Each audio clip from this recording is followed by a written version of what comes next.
Donc là, dans l'expérience de mort imminente, on va aborder à nouveau la lumière, parce que c'est quelque chose qui me plaît beaucoup, et qui est vraiment...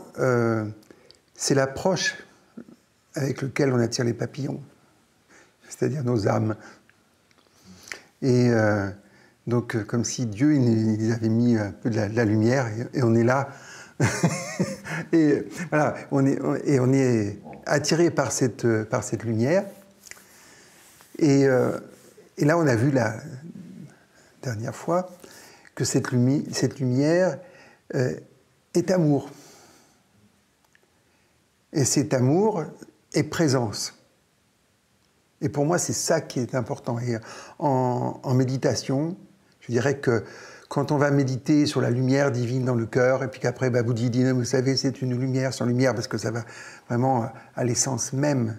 Mais il ne faut pas que ça reste un niveau intellectuel. Il faut vraiment qu'on se laisse aspirer, happer. Et vraiment, de plus en plus, moi, je suis convaincu de la présence. Moi, c'est une présence. J'ai besoin de ça. Parce que la lumière est en quelque chose qui est encore abstrait. Puis quelle lumière? Quel type de lumière? Vous voyez, c'est... Et là, lumière, amour, présence, voilà, c'est ça. Je veux dire, le titre là, de ce que je vais vous raconter, parce que ça va ensemble. Et quand vous avez cette présence qui est là, ben, vous n'êtes plus seul, plus jamais seul. Alors que la lumière, c'est encore une abstraction. Et pour moi, l'amour, c'est l'émanation de la présence. Vous voyez, donc c'est... Voilà, on rentre. Alors évidemment, la lumière, c'est génial, mais l'amour, encore mieux. Je veux dire que quand on se sent aimé, et quand il y a des expériences d'amour ineffable, absolu, c'est pas souvent, hein, attention, hein, faut pas se tromper. Hein. Mais une fois, un tout petit peu, ça suffit. Et vous allez, c'est ça. C'est ça qui va nous faire vivre presque au bout de notre existence ici sur Terre. Parce que c'est cette reconnaissance dont on parle dans le EMI, mais voilà, que vous avez aussi dans l'expérience spirituelle, et toutes les conséquences que ça a. C'est pour ça que l'idée de comment Dieu, mais est-ce que Dieu, c'est le Créateur, c'est le Seigneur, mais est-ce que c'est l'absolu? Mais c'est tout ça. Mais comment on aborde l'absolu? Comment on aborde l'ultime? Ici, nous, pauvres êtres humains incarnés, je veux dire, avec... on est dépourvu de nos sens, nos suprasens, c'est-à-dire qui nous permettent justement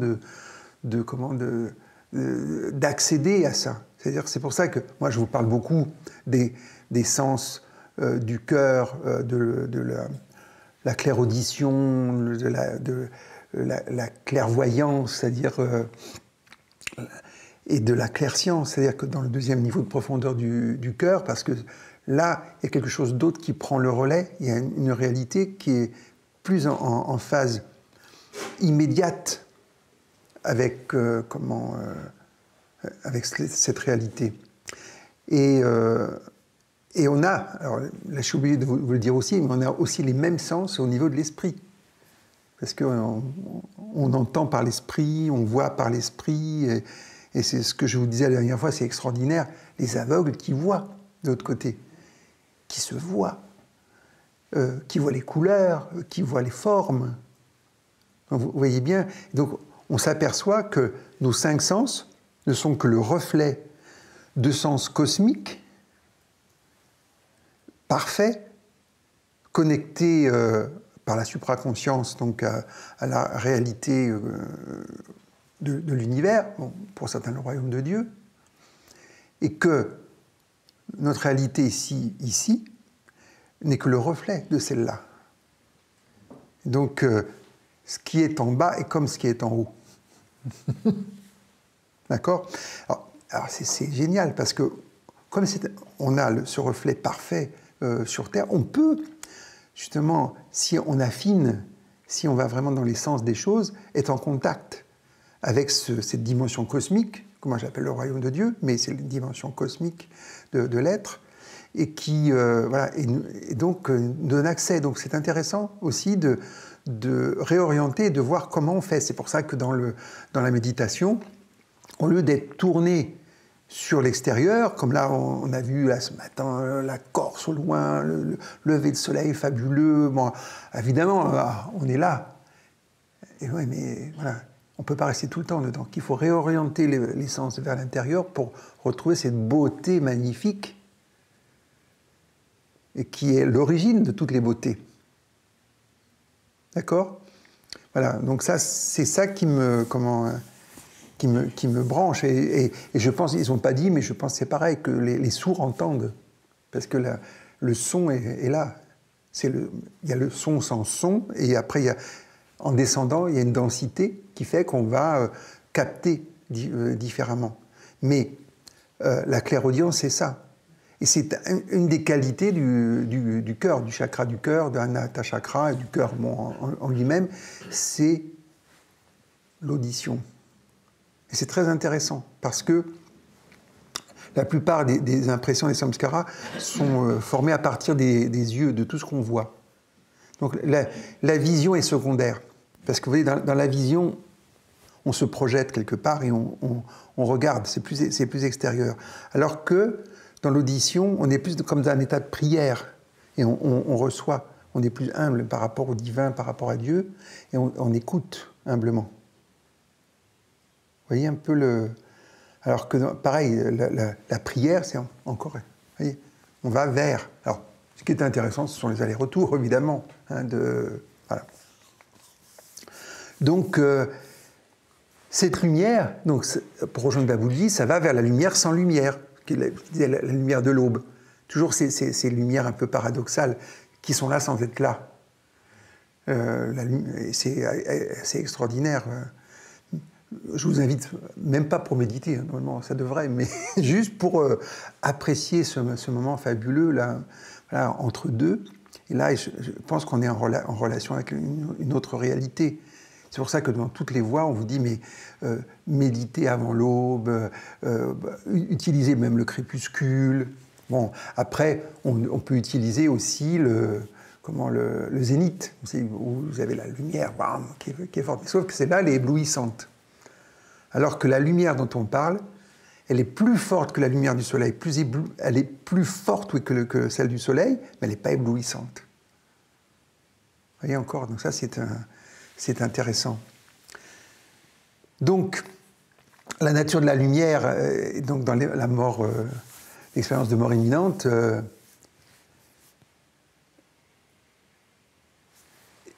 donc la lumière, elle est vue par la vision de l'esprit. Maintenant, je vous ai introduit ça, la vision de l'esprit. Et il y a l'audition de l'esprit aussi, la même chose. Donc je reviens, donc elle est éblouissante, éclatante, mais pas éblouissante. Et elle est liée à la conscience. C'est une chose qu'on n'avait pas encore bien mis, c'est lié à la conscience. Cette lumière, elle est chaude, elle est chaleureuse. Elle donne du réconfort, on l'a vu, de la joie, de l'allégresse, du bonheur. Et elle nous parle intérieurement, mais sans nous parler. C'est l'idée, comme on avait vu avec les anges. On peut dialoguer avec des esprits, avec des anges, mais ils n'ont pas de larynx, ils n'expriment pas les choses. Donc tout est vibratoire. Et ce que nous faisons, c'est une traduction. C'est pour ça aussi qu'il faut qu'on fasse ce processus, premièrement, de purification, deuxièmement, d'abstraction de nous-mêmes, pour pouvoir être dans notre identité essentielle, qui est celle que l'on a en permanence quand on meurt. Quand on meurt, on passe de l'autre côté et on est voilà, dans notre pleine capacité, théoriquement. Parce que là encore, il y a des étapes en fonction de la maturité, en fonction des gens. Et bon, mais on va dire qu'une âme qui a bien fait son boulot, hein, elle passe là, et donc elle a ce plein contact. Et elle est ce qu'elle est, réellement. Et donc, c'est là où on reçoit tous les enseignements, on reçoit tout ce qui est nécessaire de manière directe. Donc je reviens sur cette idée. Donc la claire audition, c'est pas des mots,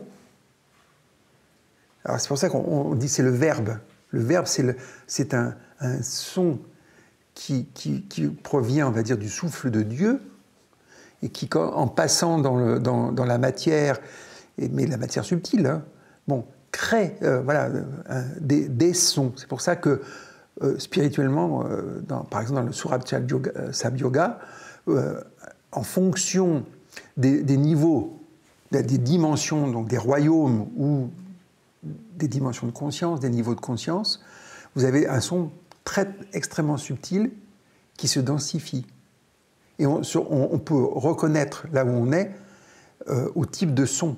C'est pour ça que quand vous avez, par exemple, dans les chakras, on vous dit ah, il y a tel son, tel mantra qui est lié à tel chakra. Alors, on dit faites-le et vous allez être dedans. Mais c'est pas vraiment ça. Si écoutez-le, éventuellement reproduisez-le, mais quand vous l'avez écouté, vous êtes dedans, donc vous n'avez plus besoin de le reproduire. D'accord? Donc c'est ça qui est intéressant, mais c'est une densification. Alors après, vous avez le Om, qui est voilà, un mantra qui couvre pas mal de dimensions.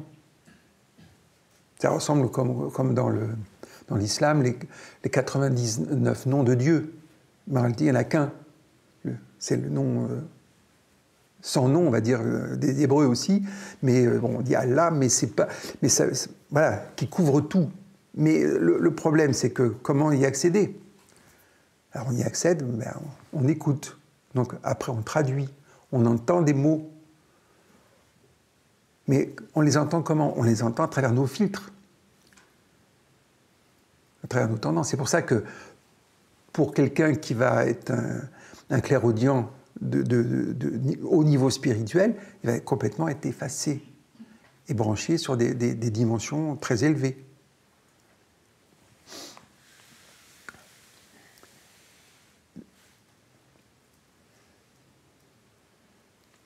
C'est pour ça que une des expressions fines et fondamentales de cette lumière amour-présence, c'est Pranauti, donc la transmission yogique qui est connectée à la source. Et vous avez vu que ce qu'on dit, c'est qu'elle est neutre. Donc c'est pour ça qu'on dit, ben, attendez, avant de transmettre quoi que ce soit, surtout nettoyer, purifier, pour que voilà, la réception soit une réception la plus pure possible.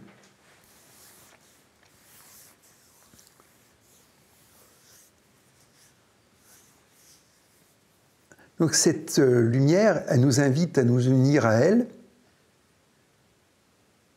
Et c'est ça l'union avec Dieu, que prônent toutes les religions.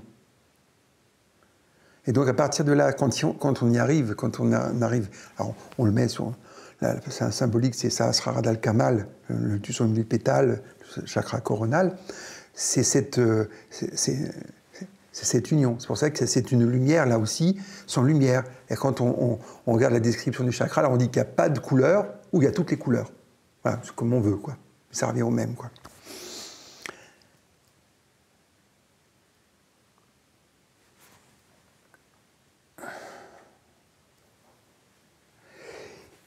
Et là, on rejoint un peu ce que nous décrit là, cette personne, cette Nicole, où on est aimé, où on devient amour, où on est compris, où on comprend, voilà, tout ça.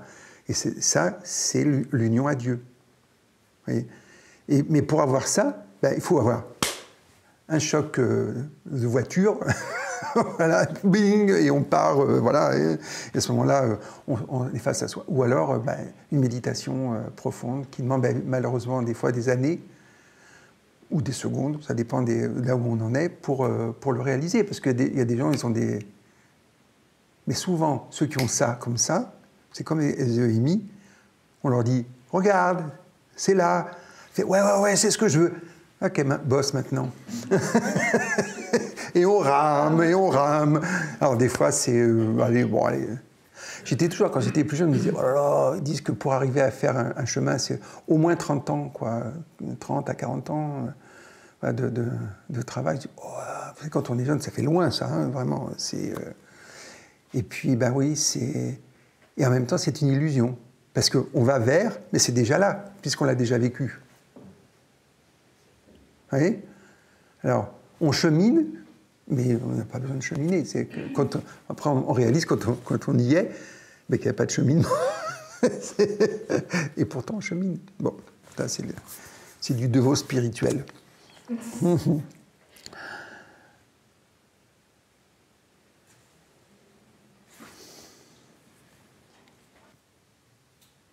Alors, je ne sais pas si ça vous est arrivé, mais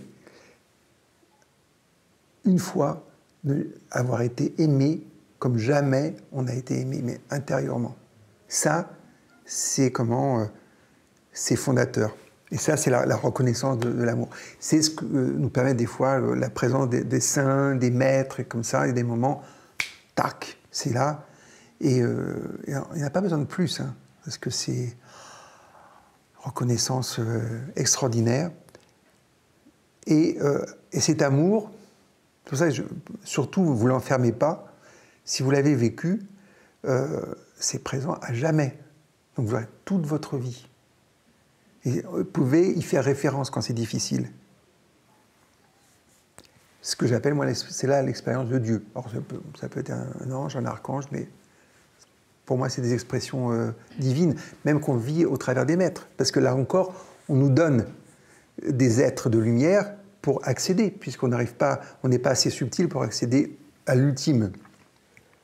Comme même l'ultime, pour moi, il s'est mis en créateur pour nous permettre d'accéder, dire ah, enfin j'ai fait mon union avec Dieu, quoi. Bon, mais c'est bien, hein, je veux dire, c'est extraordinaire comme moment, mais c'est comme dirait Baboujji que le début. Il n'y a que des débuts, donc ne vous inquiétez pas, c'est pas un problème. Et après, donc, on va cheminer pour devenir, nous, de plus en plus subtils et rejoindre ça. C'est pour ça que, expérienceurs, nous sommes aussi des expérienceurs au niveau, méditation, cheminement spirituel. Et on intègre ça dans nos vies.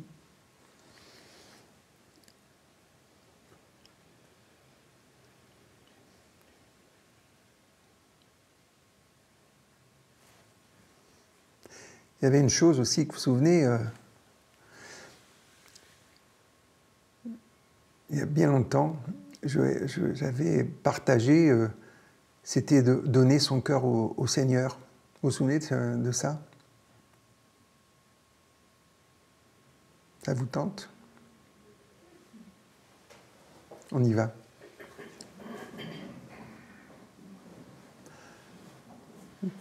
Donc vous allez donc fermer doucement les yeux. Et là, s'il vous plaît, vous ouvrez à lui qui est présence. Et on a vu que c'était lumière, mais on passe la lumière. On passe l'amour et on est en présence. Avec l'idée que l'on va donner notre cœur au Seigneur. Commencez, s'il vous plaît.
Tout doucement, vous pouvez ouvrir les yeux en étant toujours au contact de la présence dans votre cœur.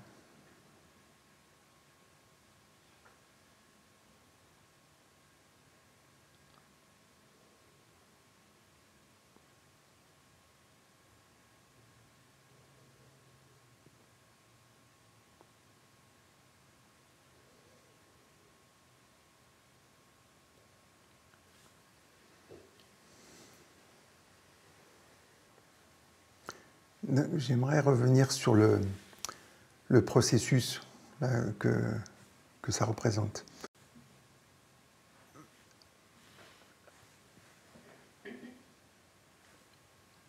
Déjà, pour que ça ait lieu, il faut que le cœur soit parfaitement vide, en état, le fameux zéro, hein, du zéro infini. Mais comment on fait? Quelque part le résultat, c'est ce qu'on veut, ça comme résultat. Et on part de là où on est. Qu'est-ce qui se passe? Il y a le maître de sagesse, qui offre son cœur et qui se met à la place d'une autre. Et lui, il est dans cet état-là, un état divin. D'accord? Et qu'est-ce qui se passe? Les tendances, qu'elles soient positives ou négatives, viennent dans ce cœur. C'est celles, vous savez, les tendances dont on n'arrive pas à se débarrasser. Elles sont toujours là, elles viennent dans le cœur. Là, c'est ni bien ni mal, hein. C'est les tendances positives et négatives. Voilà. Et elles sont offertes. Et il les aspire. Ça monte comme ça. Et ça dégage. Voilà, et elles disparaissent. Et à un moment donné, quand tout a disparu, dans l'instant, il y a la connexion avec la présence, avec le Seigneur. Et à ce moment-là, il est libre dans notre cœur de faire ce qu'il veut faire, on va dire, quelque part, si on lui laisse la possibilité. Et ce que j'ai observé, c'est que comme le processus, il n'est pas toujours volontaire, qu'il n'est pas toujours conscient, ben, petit à petit, on retourne à nous-mêmes. Et ça se réhabite. Et puis, voilà. We are back. Bon, alors, par contre, c'est comme l'expérience de mort imminente. Quand on l'a vraiment vécu consciemment et qu'on a ressenti cet état, cet amour, cette présence-là, c'est fondamental. Donc là, ça allait bien. La seule chose que je n'ai pas assez précisée, c'est que le processus n'est que le début de quelque chose. C'est-à-dire qu'après, quand nous sommes prêts, parce que là on a utilisé le cœur du maître, on va dire, il y a une initiation directement qui se fait avec Dieu et il prend le relais, prend la suite. Mais ça dépend de chacun d'entre nous. Et si on retourne dans nos illusions, si on retourne dans nos... Oh, lui, pas de problème, les enfants, je suis là avec vous tout le temps, faites ce que vous voulez, c'est votre vie, il n'y a pas de problème, je suis avec vous, quoi qu'il en soit. Mais nous, on a envie d'être avec lui beaucoup plus, fort, quoi, je veux dire, beaucoup plus là, quoi. Donc, d'où l'idée, alors, après des techniques que l'on a du souvenir constant, hein, qui vont permettre de maintenir le cœur. Après, le nettoyage, mais c'est au-delà de ce qu'on vient de vivre, c'est au-delà de ça. Ça va toucher des tendances qui ne sont pas touchées dans le nettoyage classique. Alors c'est aussi pour ça que je trouve intéressant Ho'oponopono, parce que Ho'oponopono va permettre justement de dégager des tendances et surtout, on se fout des tendances, mais de créer ce fameux vide, cet état zéro, qu'est la présence divine, qu'est la présence de Dieu. Donc en gros, Là, c'est là où ça nous revient, notre choix, notre libre arbitre. Est-ce qu'on veut ça? Est-ce qu'on travaille pour ça? Alors bien sûr, on est tous pris, on est toujours... Mais c'est pas grave. Parce que quand ça se présente, c'est simplement, hop, on le remet. Parce qu'on a l'état qu'il faut pour que, comment ça se fasse. C'est déjà là. J'irai même plus loin, ça a toujours été là. Mais vraiment, très enfoui. Hein. Voilà. Donc nous, il faut qu'on y mette notre conscience. Et à un moment donné, quand, j'en sais rien, parce que ça dépend de lui, il y a une initiation qui se fait. Et là, c'est l'initiation par Dieu, directement. Et ça, c'est notre travail à nous tous. C'est à nous de tendre vers ça, d'aspirer à ça.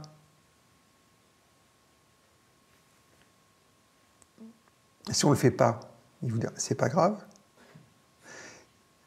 Je veux dire,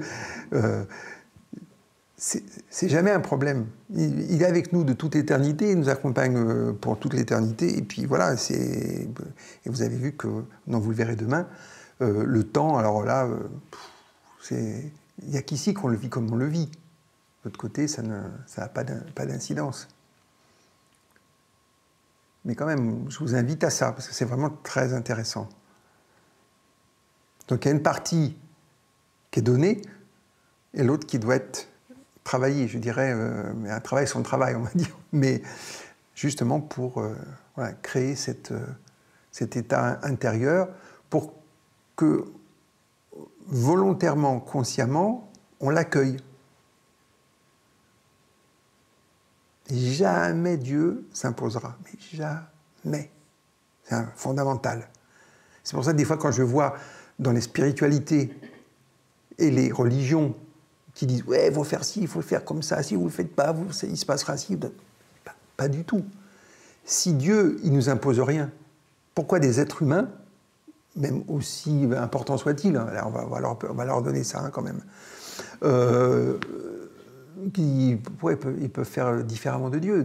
Qu'est-ce que c'est encore la classe maternelle ou primaire ou ce que vous voulez, quoi. Mais je veux dire, c'est pas... Ça aide, ça a du sens. Mais bon... Donc c'est vraiment une action volontaire. Alors on est obligé souvent de se remettre dedans. Bon, là, des occasions comme aujourd'hui, qui fait que ça, c'est plus facile, parce qu'on est vraiment là-dedans et qu'on n'a quasiment que ça à faire. Hein. Et quand on a vraiment vécu cette connexion, cette expérience, alors, ou par le EMI, ou par le travail volontaire, spirituel intérieur, c'est une base. Et là, on a dépassé le niveau de la foi, on est dans la certitude. Vous voyez, ce que j'aime bien pour le EMI, c'est la personne, elles savent toutes que la vie continue après, que la mort, elle existe pour le corps, la personne qui le vit, mais elle n'existe pas, cette mort. Donc, la certitude de l'éternité est là. C'est plus une notion, c'est plus une croyance. Alors, on a besoin des fois de la foi. Hein, c'est pas, je renie pas la foi, hein, parce qu'elle a beaucoup d'intérêt. Mais quand vous passez de la foi à la certitude, ça va. Quand vous savez aimer totalement, quoi que vous soyez, ou vous ne soyez pas, ça n'a pas d'importance. C'est pour ça que quand on dit que c'est Dieu le Père, oui, moi c'est Dieu la Mère hein, aussi, parce que vraiment, cet amour inconditionnel, voilà, te prend comme ça, comme tu es, ben voilà, c'est ça. Donc, bon, c'est un mélange des deux. Hein, c'est un mélange des deux, mais voilà, on vit mieux.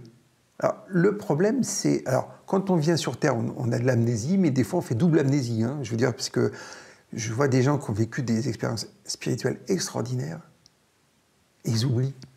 C'est comme si ça n'avait pas eu lieu. Donc, il y a des tendances qui ressortent, des tas de trucs, des situations.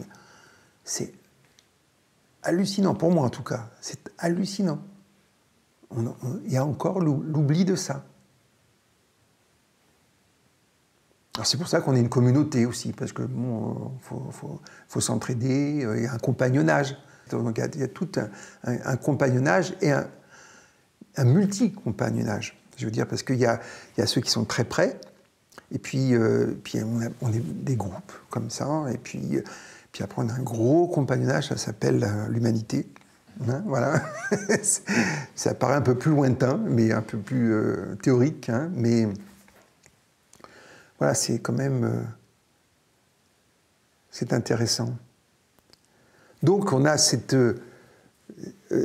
certitude qui est là. Et là, écrivez quand vous l'avez. Vous le mettez, et vous dites, si un jour, ou quand je vais aller mal, ou quand je vais être dans la nuit noire de l'âme, je vais relire mon cahier, puis tu l'as vécu, ça, tu l'as vécu. Il y a toujours un parfum qui reste quand même, hein. C'est important. Et puis après, on va voir quand on lui dit, alors, qu'est-ce que t'en penses? Tu t'en souviens? Oui, je m'en souviens. On s'entraide, hein, là. Bon. Et c'est pareil, donc on voit, je vous ai déjà parlé des degrés d'amour. Alors ça, on le retrouve, tous les saints et les saintes nous parlent des degrés d'amour. Voilà. Moi, je l'ai lu avec Hélène Perret, voilà, qui disait, bah, tu vois, Patrick, il y a les degrés, tu fais ci, tu passes là, puis plop. Alors j'adore le plop, hein, je vous transmets le plop. Il dit, c'est bon, quoi, voilà. Et, mais ce qui est intéressant encore, c'est là encore, on a toujours, parce qu'on est des êtres humains, et qu'on vit dans le temps, on a la sensation de progrès, d'avancée. Mais ça n'existe pas de l'autre côté. C'est pour ça que je trouve l'amour génial, parce que l'amour n'est pas élevé, il n'est pas bas. On ne peut pas le manipuler. On peut le transmettre, je veux dire, on peut le rayonner. Mais voilà, et c'est pour ça que j'aime bien aussi. Et quand on prend conscience de ça, il n'y a plus besoin d'être humble. Où on veut mettre de l'ego là-dedans, il n'y peut rien. C'est comme ça et on n'a pas d'incidence dessus. Donc l'humilité issue de l'amour, ça, je trouve ça assez génial. Donc avec l'amour, il n'y a ni haut, ni bas, voilà, ni intérieur, ni extérieur. Là, voilà. Et quand on est là-dedans, ben on sait qu'on est accepté, qu'on est aimé comme on est, etc. Donc, voilà. Ça me plaît.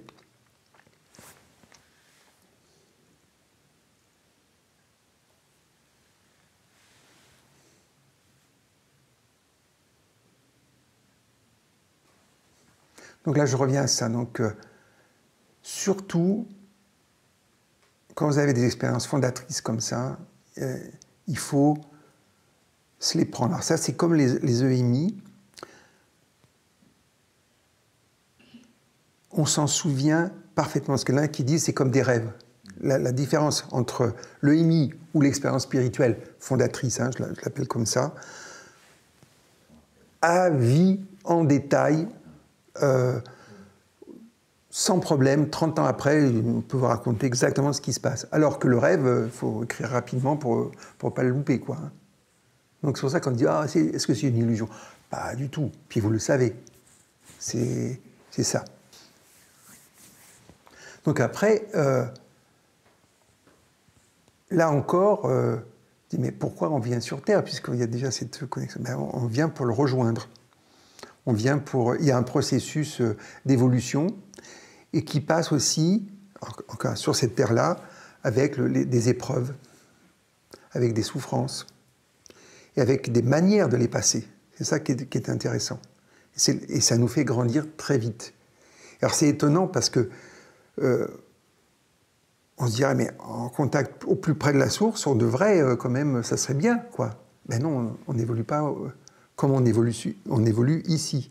En étant un peu dans l'ignorance, en ne sachant pas trop, et c'est là qu'il y a une accélération. Donc c'est une bénédiction. Bon. Je refais toute la pub, là, ils disent, ouais, il paraît que c'est vachement bien de venir s'incarner, qu'il y a des listes d'attente, voilà. Bon, des fois on doute, hein, quand même, mais bon, ça c'est autre chose. Hein.